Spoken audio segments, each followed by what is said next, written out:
Assalamualaikum warahmatullahi wabarakatuh. Kembali lagi bersama saya. Di sini saya akan mengajari anak-anak di rumah tentang tanggung jawab warga Indonesia dan kegiatan ekonomi masyarakat Indonesia. Sekarang pada pembelajaran kali ini ada tujuannya, yaitu satu, siswa mampu menjelaskan informasi terkait dengan pertanyaan apa, siapa, kapan, di mana, dan mengapa berdasarkan teks bacaan. Yang kedua, siswa dapat menjelaskan makna tanggung jawab sebagai warga masyarakat. Yang ketiga, siswa mampu mengidentifikasi kegiatan ekonomi masyarakat Indonesia. Baik, anak-anak, lanjut ke video berikutnya. Di sini ada sebuah paragraf, ada dua paragraf ya. Kalian di rumah disuruh untuk membacanya. Paragraf ini berjudul tentang tanam kebaikan melalui sebuah pohon. Mari kita membaca bersama-sama ya.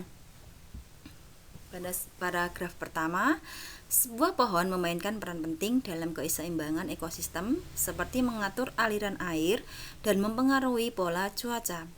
Pepohonan juga dapat mencegah perubahan iklim. Dengan adanya pepohonan yang menyerap karbon dioksida, pohon mengeluarkan dan menyimpan karbon dioksida sembari menghasilkan oksigen kembali ke udara. Dalam 1 tahun, 1 hektar pohon dewasa dapat menyerap jumlah karbon dioksida yang dihasilkan saat seseorang mengemudikan mobil sejauh 26.000 mil. Paragraf kedua, pemanasan global yang terjadi di bumi akan terus-menerus menimbulkan dampak dan mendatangkan bencana. Peningkatan suhu bumi memicu musim kemarau panjang, gelombang panas, dan kebakaran hutan. Penyebab pemanasan global ini sebenarnya bisa dicegah jika dilakukan kegiatan seperti penanaman lebih banyak pohon dan reboisasi. Ada banyak keuntungan dari menanam pohon. Di antaranya adalah pohon mampu menyerap sekitar 38.000 metrik ton karbon dioksida dalam 10 tahun serta mampu menjaga keseimbangan atmosfer bumi. Pohon mampu menyuplai kebutuhan oksigen bagi 4 juta orang setiap hari, meningkatkan taraf kehidupan bagi para petani karena tersedianya sumber daya alam yang berkelanjutan sehingga dapat dikelola sebagai sumber mata pencaharian dan diolah menjadi bahan makanan. Serta pohon mampu menyerap cukup banyak karbon dioksida yang dilepaskan oleh kendaraan bermotor. Itulah teks tentang judul yang berjudul Tanam Kebaikan Melalui Sebuah Pohon.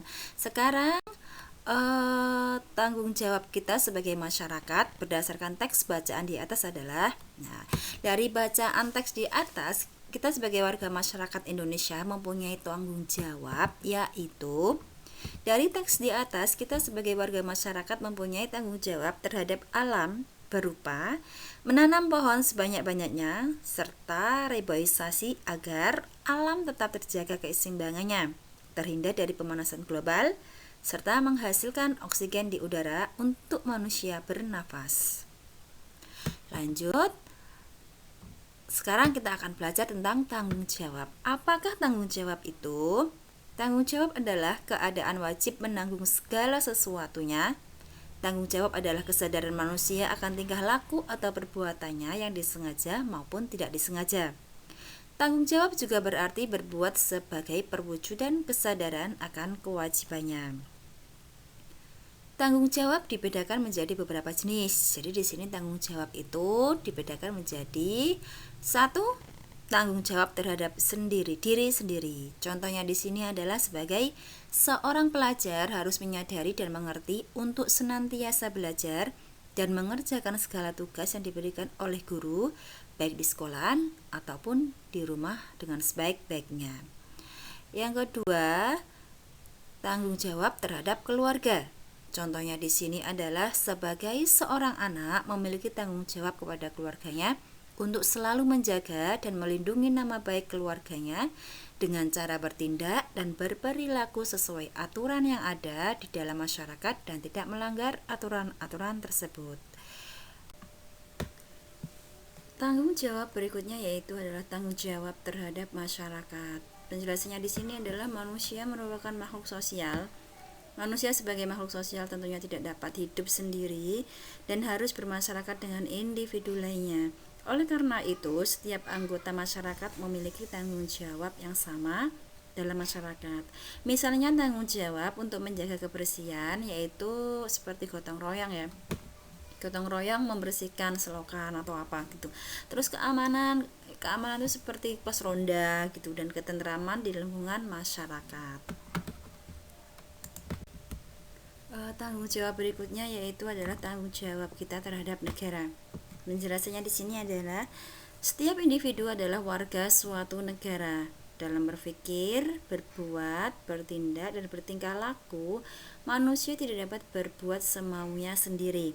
Bila perbuatan itu salah, maka ia harus bertanggung jawab kepada negara. Masing-masing individu memiliki tanggung jawab yang sama untuk negara, yaitu menjaga persatuan dan kesatuan negara dengan mengikuti hukum dan tata tertib berbangsa dan bernegara yang diterapkan di negara tersebut. Tanggung jawab berikutnya adalah tanggung jawab terhadap Tuhan. Makhluk hidup adalah ciptaan Tuhan. Sebagai makhluk hidup yang telah diciptakan, dilindungi, dibesarkan, diberi akal sehat, dan berbagai macam rahmat dan karunia yang telah diberikan oleh Tuhan, maka kita tentu memiliki tanggung jawab untuk menjaga dan melestarikan segala sesuatu yang telah diberikannya kepada kita. Adapun cara mensyukuri apa yang telah diberikan oleh Tuhan yaitu dengan cara beribadah dan berdoa kepadanya. Sekarang kita akan belajar tentang kegiatan ekonomi masyarakat Indonesia.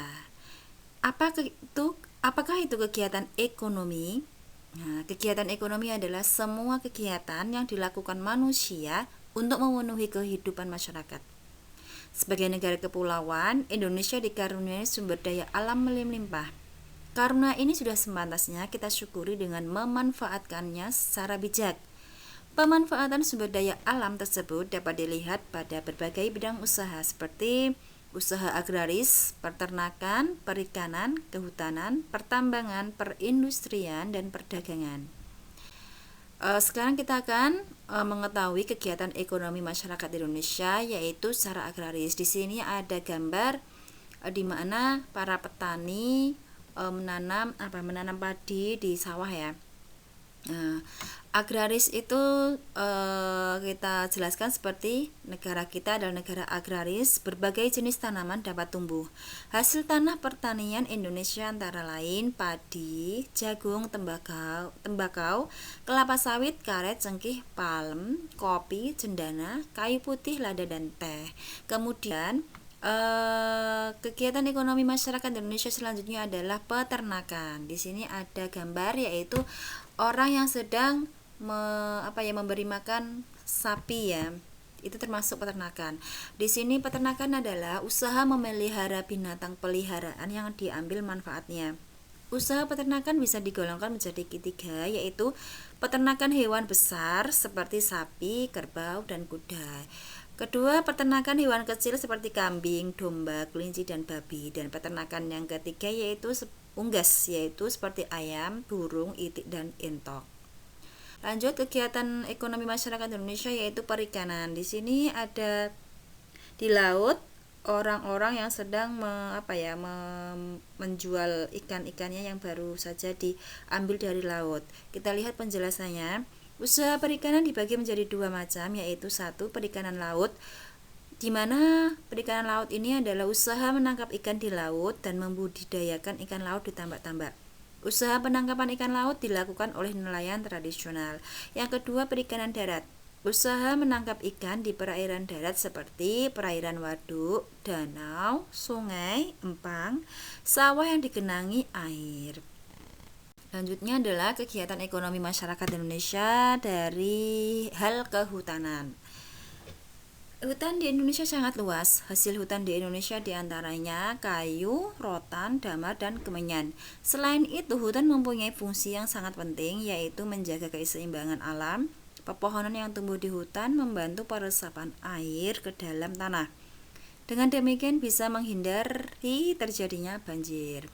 Yang kedua yaitu pertambangan. Kegiatan ekonomi masyarakat Indonesia dengan cara bertambang.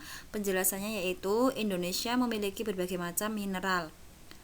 Usaha untuk mengolah atau memanfaatkan mineral demi kesejahteraan manusia disebut pertambangan. Mineral ini ada di dalam perut bumi. Untuk mendapatkannya perlu dilakukan penggalian atau penambangan. Contohnya minyak bumi yang dijadikan pertalit seperti itu, pertamax seperti itu, belerang, kemudian ada batu bara, gas, timah bauksit, nikel, tembaga, emas, dan lain sebagainya. Kemudian kegiatan ekonomi masyarakat Indonesia selanjutnya adalah perindustrian.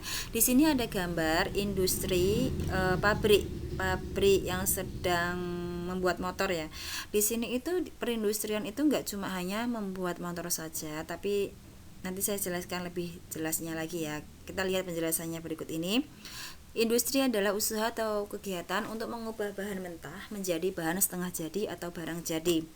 Bahan mentah berasal dari sumber daya alam. Industri dilakukan untuk meningkatkan mutu atau nilai suatu barang. Usaha industri dapat dilakukan perorangan, kelompok atau perusahaan, baik pemerintah maupun perusahaan swasta. Contoh pengolahan ikan laut menjadi sarden. Nah, di sini perindustrian itu contohnya adalah seperti pabrik sarden. Kemudian pabrik kain benang, di mana kapas menjadi benang, kemudian benang menjadi kain, lah seperti itu. Terus ada lagi contohnya yaitu adalah seperti perindustrian seperti membuat pakaian jadi, lah itu juga termasuk perindustrian. Banyak ya, di Indonesia itu banyak sekali perindustriannya. Yang selanjutnya kegiatan ekonomi masyarakat Indonesia, perdagangan. Di situ ada di pasar tradisional di mana orang-orang sedang jual beli sayur mayur. Kita lihat penjelasannya. Perdagangan adalah kegiatan yang bertujuan menyalurkan barang dan jasa dari produsen yang membuat barang, di mana produsen ini adalah orang yang membuat barang. Kemudian disalurkan ke konsumen. Konsumen itu adalah orang yang membeli barang. Kemudian barang-barang yang diperdagangkan adalah barang hasil pertanian seperti sayur mayur seperti gambarnya ya. Kemudian peternakan seperti unggas, ayam yang sudah disembelih, nanti dipotong-potong dagingnya, kemudian diambil dagingnya seperti itu. Kemudian perikanan seperti ikan, kehutanan itu seperti kayu-kayu, dan barang-barang hasil industri seperti pakaian, terus bahan-bahan rumah tangga seperti itu. Perdagangan yang mengirim barang ke luar negeri disebut ekspor. Jadi apabila kita berdagang, kemudian dagangan kita keluarkan ke luar negeri, misalnya ke Malaysia, Singapura, kemudian Filipina. Nah, itu termasuk namanya ekspor. Sedangkan perdagangan yang memasukkan barang dari luar negeri ke Indonesia disebut impor. Misalnya saja barang dari luar negeri, yaitu misalnya dari negara Thailand, dari negara Malaysia, Singapura, itu masuk ke Indonesia, itu namanya adalah impor. Lanjut. Oh, ternyata sudah selesai. Oke. Di sini saya sangat berterima kasih atas perhatian kalian, dan saya ucapkan wassalamualaikum warahmatullahi wabarakatuh.